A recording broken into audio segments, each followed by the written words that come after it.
అందరికీ నా ప్రత్యేకమైన వందనములు. దేవుని వాక్యాన్ని మనందరం కలిసి ధ్యానం చేస్తున్నాము, కొన్నిసార్లు జ్ఞాపకం చేసుకుంటున్నాము. మీకు తెలియజేసేటప్పుడు నేను కూడా నేర్చుకుంటూ దేవుని మరింతగా నమ్మకంగా సేవించాలని నేను భావిస్తున్నాను. జీవితంలో ఎన్ని సంగతులు తెలిసినా, ఎంతమందికి బోధించినా, ఎన్ని సంవత్సరాలు బోధించినా, ఎన్ని సంవత్సరాలు బైబిలును అధ్యయనం చేసినా తెలుసుకునవలసిన సంగతులు ఇంకా చాలా మిగిలి ఉంటాయి కదా. అలాంటప్పుడు సర్వము గ్రహించిన వాళ్ళమని మనం ఏ విధంగా చెప్పగలం?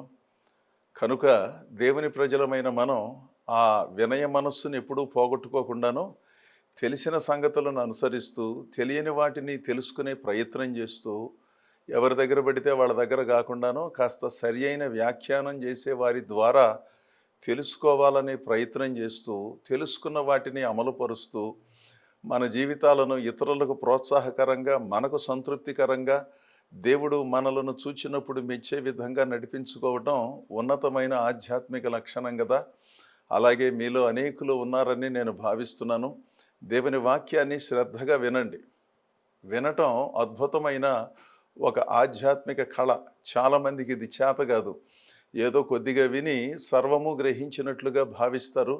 ఆ సమయంలోనే ఆ వాక్యాన్ని అందించే దైవ సేవకులతో మాట్లాడాలని కోరుకుంటారు. అది కూడా దీర్ఘంగా, కొంతమంది సుదీర్ఘంగా మాట్లాడాలని కోరుకుంటారు.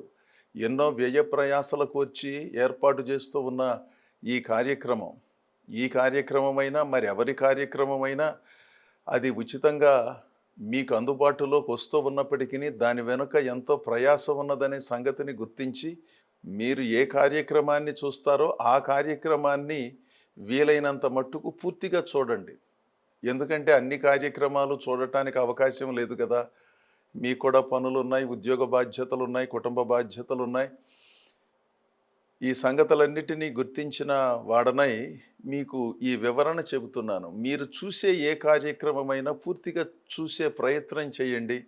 ఆ తర్వాత ఆ దైవ సేవకులతో మాట్లాడటానికి ఉపక్రమించండి. కానీ నంబర్ కనపడగానే వాళ్ళకు ఫోన్ చేసేద్దాం, ప్రార్థన చేయించుకుందాం, ఒక పని అయిపోతుందని అనుకోవటం, సుదీర్ఘంగా వారితో వాక్యం వచ్చేటప్పుడు సంభాషించటం, వాక్యం వింటే బాగుంటుందేమోనని వారు సూచిస్తే వాక్యం వింటున్నానండి, అందుకేనండి ఫోన్ చేశాను అనటం, ఇవన్నీ కూడా అలవాటులో పొరపాటుగా జరుగుతూ ఉన్న సంగతులు కదా. వీటిని పరిశీలించుకోవటం కూడా ఆధ్యాత్మిక జీవితంలో మనం కాస్త ప్రగతిని సాధించిన వాళ్ళమని తెలియజేస్తాయి. అంతేగాని దశాబ్దాల భక్తి చేసిన సామాన్యమైన సంగతులకు దారి లేకుండాను ఎవరన్నా ఏదన్నా వివరించి చెబితేనేమో అభ్యంతరపడటం, చెప్పకపోతేనేమో తెలియదన్నట్లుగా ఉండటం, ఇవి కూడా సరైనటువంటివి కాదు కదా. ఆలోచిస్తే ఆలోచనలు వస్తాయి. మంచి ఆలోచనలు చేస్తే మంచి ఆలోచనలు వస్తాయి. దైవిక ఆలోచనలు చేస్తే దేవుడే మనలను చక్కగా నడిపిస్తాడు. ఈరోజు పేతురు భక్తుడు ఆయా ప్రాంతాలలో చెదరి ఉన్న సంఘాలలోని విశ్వాసులను ఉద్దేశించి కొన్ని మాటలను తెలియజేస్తున్నాడు. వాటిని నేను మీకు జ్ఞాపకం చేస్తాను. 1 పేతురు పత్రిక 1వ అధ్యాయము 7వ వచనములో ఈ విధముగా వ్రాయబడి ఉన్నది. నశించిపోవు సువర్ణము అగ్ని పరీక్ష వలన శుద్ధపరచబడుచున్నది కదా. దానికంటే అమూల్యమైన మీ విశ్వాసము ఈ శోధనల చేత పరీక్షకు నిలిచినదై యేసుక్రీస్తు ప్రత్యక్షమైనప్పుడు మీకు మెప్పును, మహిమయు, ఘనతయు కలుగుటకు కారణమగును. ఇక్కడ మనం చదివిన వచనాన్ని పరిశీలించినప్పుడు విశ్వాసము అగ్ని లాంటి పరీక్షల వలన అది శుద్ధి చేయబడుతోంది, శుద్ధముగా మార్చబడుతోంది. అంటే అందులో ఉన్న మలినము తొలగిపోయి అమలమైన పరిస్థితిని మనకు కలిగిస్తోందని చదివినప్పుడు మనకు అర్థమవుతోంది కదా. అమూల్యమైన విశ్వాసము శోధనల చేత పరీక్షకు నిలిచినదై యేసుక్రీస్తు ప్రత్యక్షమైనప్పుడు బహుమానము పొందే విధంగా ఉండాలి. అలాంటి గొప్ప అవకాశాలు శోధనల ద్వారా నమ్మకమైన విశ్వాసులకు సంక్రమిస్తున్నాయి అంటున్నాడు. అనేక శ్రమల వలన ఆయా ప్రాంతాలలో విశ్వాసులు చెదరిపోయారు. ఎందుకంటే ఉండటానికి వీలు లేదు. వాళ్ళ ఇళ్ళు జప్తు చేశారు. ఆనాటి ప్రభుత్వపు పెద్దలు, రోమా ప్రభుత్వపు అధీనములో ఉన్న వారి ప్రతినిధులు యేసు ప్రభువుని నమ్ముకున్నందున వారి ఇళ్ళు లాక్కున్నారు, పొలాలు లాక్కున్నారు, ఆస్తులు లాక్కున్నారు. వాళ్ళను ఇళ్లలో నుంచి వెళ్ళగొట్టారు. దారి లేక విధి లేక వేరే ప్రాంతాలకు వెళ్ళవలసి వచ్చింది. అలాంటి సంక్లిష్టమైన పరిస్థితులలో కూడా దేవుని నమ్మకంగా సేవించే గొప్ప విశ్వాసాన్ని వారు కలిగి ఉండటం చూచి అపోస్తలుడైన పేతురు వారిని ప్రోత్సహిస్తూ రాసినటువంటి మాట అన్నమాట అండి. అంటే దేవుని సేవించేవారు, దేవుని సేవించటం వేరు, నమ్మకముగా దేవుని సేవించటం వేరు. దేవుని సేవ చేయటం వేరు, సేవ విలువలతో సేవ చేయటం వేరు. ప్రార్థన చేయటం వేరు, ప్రార్థనలో మౌలికమైన సంగతులను తెలుసుకొని ప్రార్థన చేయటం వేరు. పాటలు పాడటం వేరు, ఆ పాటలో ఉన్న భావాన్ని గుర్తించి ఆధ్యాత్మికముగా వినయ మనస్సుతో పాడటం వేరు. ఇలా చెప్పుకుంటూ పోతే ప్రతిదానిలోనూ నాణ్యమైన పద్ధతులు ఉన్నాయి, నాసిరకపు పద్ధతులు ఉన్నాయి. వాటి గురించి నేను వేరుగా చెప్పనక్కర్లేదు కదా. అందరూ విశ్వాసులు అంటారు, కానీ వాళ్ళల్లో ఏ కోశాన ఎప్పుడు ఎక్కడ విశ్వాసము తత్సంబంధమైన లక్షణాలే కనబడవు. కొంతమందిలో మేము విశ్వాసులము, అనుభవజ్ఞులము అని చెప్పకపోయినా వాళ్ళల్లో ఉన్నటువంటి వినయము, నమ్రత, పద్ధతి, సంస్కారము, శుభ్రత, సర్దుబాటు తత్వము వీటిని చూచినప్పుడు వాళ్ళల్లో ఆ విశ్వాసపు స్థాయి ఎంత ఉన్నదో కొంతవరకు మనం అర్థం చేసుకోవచ్చు. అన్నిసార్లు మేము సేవకులము, నాయకులము, సంస్థలలో పెద్దలము, అది చేస్తున్నాము, ఇది చేస్తున్నాము అని అందరూ చెప్పుకోకపోయినా నాణ్యమైన పద్ధతిలో దేవుని సేవలు జరిగించేవారు ఎప్పుడూ కూడా ఒదిగి ఉంటారనేది ప్రపంచానికి తెలిసిన సంగతి కదా. కొన్నిసార్లు ఇతరులను ప్రోత్సహించడానికి కొన్ని సేవా కార్యక్రమాలను చూపించడం అది పద్ధతిగా ఉండే మాట నిజమే. ఎందుకంటే దేవుడు ఫలానా వారి ద్వారా గొప్ప సేవలు జరిగిస్తున్నాడని దేవుని స్తుతించడానికి అలాంటి దృశ్యాలు, అలాంటి సందర్భాల వివరణ కొంతవరకు ప్రయోజనం, దానిని కాదనటానికి వీల్లేదు. కానీ ఆ దైవ సేవకుని యొక్క గొప్పతనాన్ని పరోక్షంగా చూపించుకోవటానికి అలాంటి ప్రయత్నాలు అన్నిసార్లు చేయనక్కర్లేదు. వాళ్ళ జీవన విధానము, వాళ్ళ మాట ధోరణి, వాళ్ళ భక్తి పద్ధతులు ఇవి వాళ్ళెంత నాణ్యమైన భక్తి చేస్తున్నారో కాస్త ఆలోచిస్తే అర్థమవుతాయి కదా. అదేవిధంగా విశ్వాసుల విషయంలో కూడా అంతేనండి. ఎన్ని సంవత్సరాలుగా భక్తి చేస్తున్నాం, ఎన్ని సంఘాలు మార్చాము, ఎంతమంది దైవ సేవకులతో పరిచయం ఉన్నది, ఇవన్నీ ఒక రకంగా మంచి సంగతులే, వాటిని కాదని మనం అనటానికి వీల్లేదు. కానీ మనం ఎంతగా ఆధ్యాత్మిక స్థిరత్వాన్ని పొందుకున్నామో, నలుగురితో కలిసి జీవించటం ఎంత నేర్చుకున్నామో, కుటుంబ సభ్యులతో సమాధానంగా ఉండటంలో మనం ఏ స్థాయిలో ఉన్నామో, సంఘములో ఎలాంటి సహకారులుగా ఉన్నామో, సంఘములో ఉన్న దైవ సేవకునితో ఎలాంటి సత్సంబంధాన్ని కలిగి ఉన్నామో అవి ప్రధానమైన సంగతులు కదా. వాటన్నిటినీ తొంగలో దొక్కి నేను దేవుడు కలిసి ప్రయాణం చేస్తున్నామండి 30 ఏళ్ల నుంచి 40 ఏళ్ల నుంచి, అసలు దేవునితో ఫలానా వారికి ఉన్న అనుబంధం గొప్పదని కొన్నిసార్లు పక్కనాలు చెబుతూ ఉంటారు. వాళ్ళు చాలా అనుభవజ్ఞులండి, చాలా పెద్దలండి, పొద్దున లేచినప్పటి నుంచి సాయంత్రం దాకా ప్రార్థనలోనే ఉంటారండి, బైబిల్ చాలాసార్లు చదివారండి అని పక్కన కొంతమంది బయలుదేరతారు అన్నమాట ఈ కబుర్లు చెప్పటానికి. మంచిదే, మంచి మాటలే, ఉన్న మాటలే చెబుతున్నారని మనం భావిద్దాము. మరి అంత గొప్ప సత్సంబంధం దేవునితో కలిగి ఉన్నప్పుడు తోటివారితో, కుటుంబ సభ్యులతో, స్థానిక సంఘములో ఉన్న విశ్వాసులతో, దైవ సేవకులతో ఎందుకు సహవాసం చేయలేకపోతున్నారు? అందరిలోనూ లోపాలు ఉన్నట్లుగా వాళ్ళలోనే లోపాలు లేనట్లుగా, వాళ్ళు పరిశుద్ధులైనట్లుగా, పరలోకానికి ఒక అడుగు దూరంలోనే వారు నివాసం చేస్తున్నట్లుగా భావిస్తున్నారా? పరలోకంతో సత్సంబంధం కలిగి ఉన్న మనిషి భూలోకములో ఉన్న కుటుంబ సభ్యులతోనూ, తోటివారితోనూ, తోటి విశ్వాసులతోనూ, స్థానిక సంఘములో కూడా అంతే సత్సంబంధాన్ని కలిగి ఉంటారు. అసలు భూలోకంలో ఎవరితోనూ సమాధానం లేని వాళ్ళు దేవునితో సమాధానంగా ఉన్నామని ఏ విధంగా చెబుతారండి? వినేవాళ్ళు అమాయకులని, అర్థం పర్థం లేనటువంటి వాళ్ళని భావించినట్లయితే వాళ్ళు అలా చెప్పాలి. అర్థం లేనటువంటి ఆధ్యాత్మికతను కలిగి ఉన్నామని చెప్పుకుంటూ కనీసమైనటువంటి సంగతులకు దారి లేని వాళ్ళ చుట్టూ తిరిగి మీ సమయాన్ని వృధా చేసుకోమాకండే. కాస్త అర్థవంతంగా దేవుని సేవలు అందించేవారు, అర్థవంతంగా బోధించేవారు, బోధించినట్లుగా జీవించే దైవ సేవకులు, విశ్వాసులు అలాంటి వాళ్ళను కనుగొని వాళ్ళతో స్నేహం చేస్తే కాస్త ఆధ్యాత్మిక ప్రభావం మన మీద ఉంటుంది.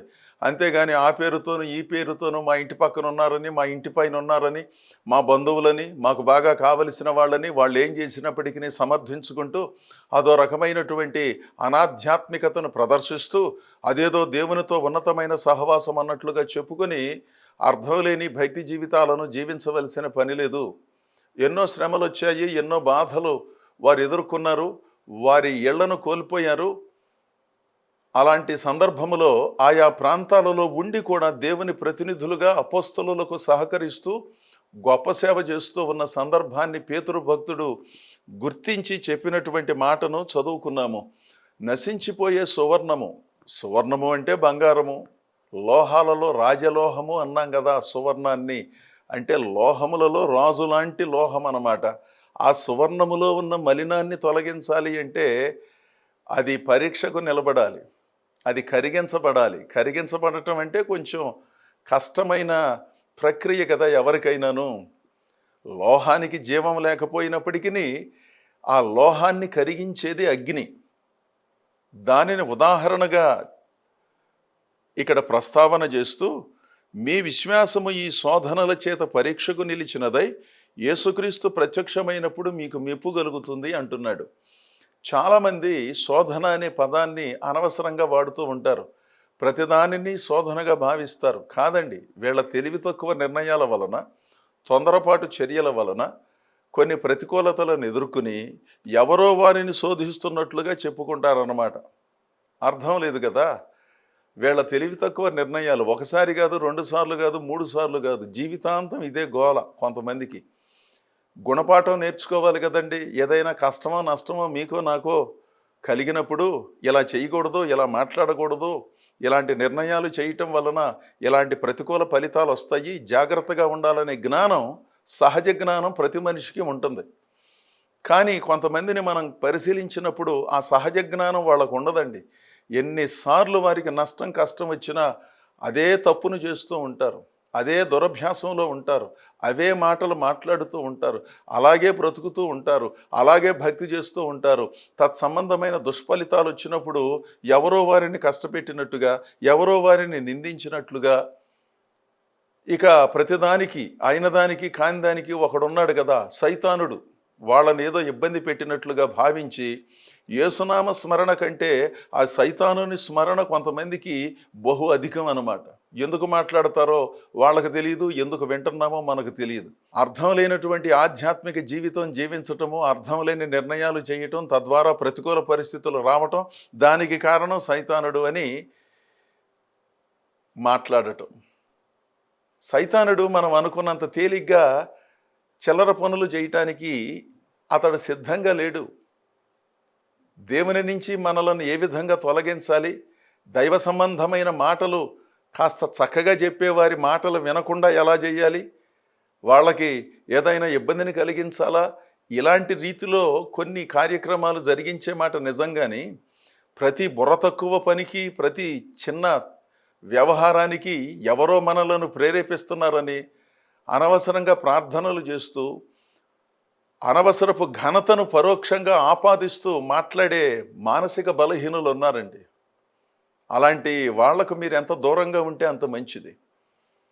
దేవుడు వెలుగై ఉన్నాడు, వెలుగును గురించి మాట్లాడండి. జలుబు చేసిన సైతానుడే దానిని కలిగించినట్లుగా, జ్వరం వచ్చిన సైతానుడే కలిగించినట్లుగా, ఎదురు దెబ్బ తగిలి ముందుకు పడి ఇబ్బంది పెట్టినప్పుడు కూడా సైతానుడే ముందుకు పడేసినట్లుగా కాదండి. కాలంలో వచ్చే మార్పుల వలన కొన్నిసార్లు జ్వరాలు వస్తాయి, కొన్నిసార్లు జలుబులు వస్తాయి. అవి సామాన్యమైన సంగతులు. అవి కేవలము క్రైస్తవ సంఘములో ఉన్న విశ్వాసులకే కాదు, బయట వాళ్ళకు కూడా వస్తాయి. పొరపాటు ఎవరికైనా జరగవచ్చు కదా, ముందుకు పడవచ్చు, పక్కకు పడవచ్చు. కొన్నిసార్లు ప్రతిదానికి ఎవరో మనలను ఇలాంటి ఇబ్బందులకు గురి చేస్తున్నారని అర్థం లేని సాక్ష్యాలు చెప్పుకోవటం, వాటిని బట్టి దేవుని స్తుతించటం, ఎందుకు ఇలా జరుగుతున్నాయోననే సంగతులు పట్టించుకున్నందున యథేచ్ఛగా ఇలాంటి కార్యక్రమాలను ఈనాటి సంఘాలలో అక్కడక్కడ మనం చూస్తున్నాం. శోధన అంటే ఏమిటి? శోధించబడటానికి కూడా ఒక అర్హత కావాలండి. ఎవరికి పడితే వాళ్ళకి శోధనలు రావండి. 10వ తరగతి పరీక్ష రాయాలి అంటే ఆ స్థాయిలో కాస్త ఆ తరగతిలో చదువుతూ ఉంటేనే 10వ తరగతికి సంబంధించిన ప్రశ్నాపత్రం వస్తుంది. కానీ 1వ తరగతి చదివే వాళ్ళకి 10వ తరగతి ప్రశ్నాపత్రం ఇవ్వరండి. ఒకవేళ ఏదైనా పొరపాటున ఆ ప్రశ్నాపత్రాల కట్టలు మారిపోతే అటు ఇటు వెళతాయేమో. కానీ మామూలుగా ఆలోచిస్తే ఎవరికి ఏ స్థాయిలో పరీక్ష పెట్టాలో ఆ పరీక్షలు మాత్రమే ఎదురవుతాయి. కానీ ఎవరికి పడితే వాళ్ళకి అగ్ని లాంటి పరీక్షలు ఏమీ రావండి. ఎందుకంటే అసలు వీళ్ళు రాయటానికి సిద్ధంగా లేరుగా. ప్రభుని విశ్వసించి దశాబ్దాల కాలమైన బైబిల్లో ఉన్న మౌలికమైన సంగతులకే దారి లేనప్పుడు వాళ్ళకి పెద్ద పెద్ద పరీక్షలు పెట్టాల్సిన అవసరం ఏమిటండి? కాకపోతే మాట్లాడుకోవటానికి బహు సులువుగా ఉన్నది. నేను చాలా శోధించబడుతున్నాను, దేవుడు నన్ను పరీక్షిస్తున్నాడు అంటారు కొంతమంది. దేవుడు పరీక్షించే మాట నిజమే. నేను చెప్పేది ఏంటంటే ఎవరిని పెడితే వాళ్ళని దేవుడు పరీక్షించడనే సంగతిని కూడా గుర్తించాలి మనం. ఎవరికి పెడితే వాళ్ళకి పరీక్షలు ఎందుకు వస్తాయండి? నమ్మకంగా ప్రభువుని సేవిస్తూ త్యాగసహితమైన జీవితాలను జీవిస్తూ ఉన్నా లేకపోయినా నిండుగా ఉంటూ దేవుని కొరకు ఏదో సాధించాలనే తపన కలిగినటువంటి వారిని మరింత శుద్ధ సువర్ణముగా మార్చటానికి కొన్ని ప్రతికూల పరిస్థితులు అనే పరీక్షలు రావచ్చు. అది యోగ్యమైన వారికి సంభవించే పరిస్థితి. అంతేగాని సంవత్సరానికి ఒకసారో 2 సార్లు ప్రార్థనా మందిరానికి వచ్చి అది కూడా సరిగ్గా రాకుండాను, సమయానికి రాకుండాను, అక్కడ ఉన్నటువంటి దైవదాసులకు విధేయులు కాకుండాను, దేవుని వాక్యాన్ని పట్టించుకోకుండాను, అన్ని పద్ధతులను అనుసరిస్తూ దేవుని దగ్గరకు వచ్చినప్పుడు దేవుడు గొప్పవాడని చెప్పుకునే వాళ్ళకి శోధనలు ఎందుకు వస్తాయండి? పరీక్షలు ఎందుకు వస్తాయి? వీళ్ళకి ఏ అర్హత ఉందని పరీక్షలు రాయమని ప్రశ్నాపత్రాలు ఇస్తారు ఎవరైనాను? ఇక్కడ చెప్పబడుతూ ఉన్న మాటను మనం గమనించాలి. ఆయా ప్రాంతాలలో చెదరి ఉన్న విశ్వాసులు సర్వమును కోల్పోయినప్పటికీ దేవునిలో నమ్మకంగా ఉన్నారు. సంఘాన్ని ద్వేషించటం కానీ, అపోస్తలుల పైన నిందలు వేయటం కానీ, దేవుడేం చేశాడండి అని అనటం కానీ, ఇలాంటి బలహీనమైన మాటలు మాట్లాడకుండాను దేవునిలో ఉండి చక్కగా ప్రభువులో కొనసాగుతూ ఉన్న సందర్భములో వాళ్ళ విశ్వాసాన్ని చూచి పేతురు భక్తుడు అభినందిస్తున్నాడు. అమూల్యమైన మీ విశ్వాసము ఈ శోధనల చేత పరీక్షకు నిలిచినదై యేసుక్రీస్తు ప్రత్యక్షమైనప్పుడు మీకు మెప్పును మహిమయు ఘనతయు కలుగుటకు కారణమగును. గొప్ప విశ్వాసంలో ఉన్నారండి. ప్రతికూల పరిస్థితులు వచ్చాయని ప్రభువును వదిలిపెట్టలేదండి. సంఘాలను వదిలిపెట్టి ఆ సంఘం ఈ సంఘం అని తిరగలేదండి. దేవునిలోనే నమ్మకంగా స్థిరంగా ఉన్నారండి. సువర్ణము ఏ విధంగా శుద్ధి చేయబడుతుందో అలాగే మీ విశ్వాసము కూడా శుద్ధి చేయబడి మీలో ఉన్న మలినమంతా కూడా తొలగిపోయి ప్రకాశమానమైన వెలుగులో ప్రభు కొరకు గొప్ప సాక్షులుగా ఉన్నారని చక్కగా ప్రోత్సహిస్తున్నాడు. దేవుని ప్రజలారా, నమ్మకంగా మీరు ప్రభువుని సేవిస్తూ ఎన్నో సంవత్సరాలుగా దేవుడు మిమ్మల్ని నడిపించిన సంఘానికి క్రమముగా వెళుతూ చిన్న చిన్న సమస్యలు వచ్చినా, కొన్నిసార్లు అపార్థాలు వచ్చినా వాటిని తట్టుకొని నిలబడి దేవునిలో కొనసాగుతూ ఉన్న మీరు ఎదుర్కొనే పరిస్థితులు ఉన్నాయే, నాణ్యమైన ప్రతికూల పరిస్థితులు, వాటి విషయంలో దేవుడు తప్పకుండా మీకు విజయాన్ని ఇస్తాడండి. ఎందుకంటే మీ విశ్వాసము గొప్పది, మీలో ఉన్న తగ్గింపు గొప్పది, అణకువ గొప్పది. కొన్నిసార్లు మీరు చెయ్యని సంగతులు మీరు చేశారని ప్రజలు నేరారోపణ చేసినప్పుడు కూడా ఎంతో సహృదయముతో ప్రేమతో వారిని క్షమించి సరి అయినటువంటి మర్యాదలు లభించకపోయినా, గుర్తింపు లేకపోయినా దేవుని సన్నిధిలో శిరస్సును మనస్సులను వంచి చక్కగా ఆధ్యాత్మిక సహవాసంలో కొనసాగుతున్నారు. చూసారా? దేవుడు మీకు గొప్ప మెప్పును ఆదరణను కలగజేస్తాడు. అప్పటి వరకు వేచి ఉండవలసినదిగా నేను మనవి చేస్తున్నాను. అంతేగాని తొందరపడి వాళ్ళు వీళ్ళు రెచ్చగొట్టినందున ఆ మాటలు ఈ మాటలు విని దేవుడు మనకు నేర్పించిన ఆధ్యాత్మిక సూత్రాలకు దూరంగా జరగకుండాను దేవుడే మనకు సహాయం చేస్తాడు, ఘనతను మెప్పును కలిగిస్తాడు అనే ఆ చక్కని ఆలోచనతోనే ప్రభువులో ముందుకు సాగవలసినదిగా ప్రోత్సహిస్తున్నాను. యోబు పుస్తకం 23వ అధ్యాయము 10వ వచనములో భక్తుడైన యోబు తన స్నేహితుడైన ఎలీఫజుకు సమాధానం చెబుతూ ఇలా అన్నాడు: నేను నడుచు మార్గము ఆయనకు తెలియను, ఆయన నన్ను శోధించిన తరువాత నేను సువర్ణము వలె కనబడుదును. ఎలీఫజు కొంచెం నేరారోపణ చేశాడు. నీవు సరియైన భక్తి విధానంలో లేవు యోబయ్య, నువ్వు భక్తి చేశావు కానీ స్వనీతితో భక్తి చేశావు, ప్రజల చేత గుర్తింపబడటానికి భక్తి చేశావు. నువ్వు ఎవరిని ఎన్నడూ ఆదరించలేదు, ఎవరిని పట్టించుకోలేదు. ఇలా కొన్ని అనవసరమైన ఆరోపణలు చేసినట్లుగా మనం 22వ అధ్యాయము చదివినప్పుడు అర్థమవుతుంది. మీకు కాస్త ఖాళీ ఉన్నప్పుడు యోబు పుస్తకం 22వ అధ్యాయం చదివితే 23వ అధ్యాయములో యోబు చెప్పిన సమాధానాలు మరింత స్పష్టంగా మీరు గ్రహించటానికి అవకాశం దొరుకుతుంది. ఎన్నో రకాలైన నేరారోపణలు చేసినప్పుడు చాలా సాత్వికంగా యోబు విన్నాడు. ఆయా సందర్భాలలో అప్పుడప్పుడు కాస్త ఆవేశానికి గురి అయి స్పందించినప్పటికీ మామూలుగా చెప్పుకోవలసి వస్తే తనకు ఎదురైన అభిశంసనల వెలుగులో చాలా అదుపులో ఉన్నాడండి. మనందరికీ అభినందనలు వస్తే సంతోషం కదా, మీకైనా నాకైనా. బాగా చెప్పకపోయినా బాగా చెప్పారండి, బాగా పాడకపోయినా భలే పాడారండి, కార్యక్రమాలు చక్కగా సమయ పరిధిలో నిర్వహించకపోయినా అద్భుతం అండి, దేవుడు ఆత్మకార్యం చేశాడని పరస్పరం ఇలా మాట్లాడుకోవటానికి సహజంగా మనుషులమైన మనందరం ఇష్టపడతాం, అవునా కాదా? అక్కడ వచ్చిన సంఖ్య తక్కువైనప్పటికీ చాలామంది వచ్చారండి. ఇలా మాట్లాడుకుంటూ మనలను మనం సంభాళించుకుని ధైర్యపరుచుకుని ప్రోత్సహించుకునే పద్ధతిలో ఉన్నాం. ఇక్కడ ఎలీఫజు చాలా తీవ్రమైనటువంటి రీతిలో యోబు జీవన విధానాన్ని విమర్శించాడు, చాలా కఠినంగా మాట్లాడాడు. వాటిని అన్నిటినీ శ్రద్ధగా విన్నాడనమాట. శ్రద్ధగా విని అప్పుడు యోబు ప్రత్యుత్తరం ఇస్తూ చాలా సంగతులను తెలియజేశాడు. అందులో ఒక మాటను మనం చదువుకున్నాం. నేను నడచు మార్గము ఆయనకు తెలియను, దేవునికి తెలియను. ఆయన నన్ను శోధించిన తరువాత నేను సువర్ణము వలె కనపడతాను. ఎలీఫజ్ గారు, మీ దృష్టిలో నేను కొంచెం తక్కువగా ఉన్నట్లుగా ఉన్నాను.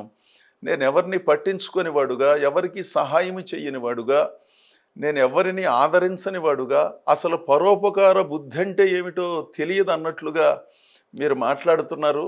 ఎందుకంటే మీరు చూస్తూ ఉన్నప్పుడు నేను వాటిని జరిగించనందున నేను వాటిని చెయ్యలేదని, ఇతరులను ఆదరించలేదని, పట్టించుకోలేదనేది మీ భావన.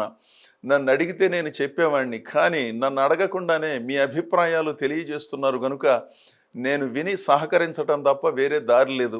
అయితే నేను ఒక మాట చెబుతున్నాను, వినండి. నేను నడిచే మార్గము నా దేవునికి తెలుసండి, నాలో ఉన్న విశ్వాసం ఏమిటో ఆయనకు బాగా తెలుసండి. మీరు నాకు మిత్రులైనప్పటికీ కొన్నిసార్లు నన్ను అంచనా వేయటంలో పొరపాటు పడవచ్చండి, కానీ దేవుడు నన్ను శుద్ధ సువర్ణము వలె మార్చబోతున్నాడండి. నేను ఎదుర్కొనే ఈ శోధనలు సర్వమును పోగొట్టుకుని, ఆరోగ్యాన్ని కూడా పోగొట్టుకుని ఒంటరిగా ఉన్న నేను ఈ శోధనలో గెలిచిన తర్వాత శుద్ధ సువర్ణము వలె మార్చబడతానని నాకు బాగా తెలుసండి అని ఎంతో సాత్వికముతో ఒదిగి ఉండి సమాధానం చెప్పిన గొప్ప ఆధ్యాత్మిక మేధావి.